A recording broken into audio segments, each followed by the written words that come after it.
భక్తి మార్గం శీర్షికలో శ్రీకృష్ణ భగవానుడు మనకు ఏమి చెప్పాడు? దేనికి కొదవ ఉండదు అంటే అభిమానము, ఆత్మీయత ఉన్నప్పుడు కొన్ని పట్టింపులకు పోకూడదు.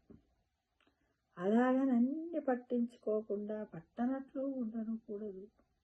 పట్టించుకుంటే ఒంటరవుతాం,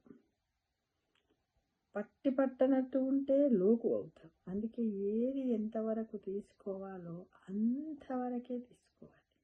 ఎవరితో ఎంతవరకు ఉండాలో అంతవరకే ఉండాలి. అభిమానము ఆత్మీయత కోసము ఆత్మాభిమానాన్ని, ఆత్మసంతృప్తిని కుదువ పెట్టనవసరం లేదు. అంటే మనము మన ఆత్మాభిమానాన్ని, మన ఆత్మసంతృప్తిని ఎప్పుడు కూడా ఎక్కడ కుదువ పెట్టడము చేయకూడదు. ఎలా అంటే ఎవరితో ఎంతవరకు ఉండాలి, ఎలా మెలగాలి, ఎలా ఉండాలి అనేది మన జీవిత పరమార్థమని శ్రీకృష్ణ భగవానుడు చెప్పాడు. ఏది అర్థం కానప్పుడు మౌనంగా ఉండడమే మంచిదని కూడా చెప్పాడు మిత్రమా. ఇది నిజంగా మన జీవితంలో ప్రస్తుతం ఇది మనకు అవసరమే అనుకుంటాను.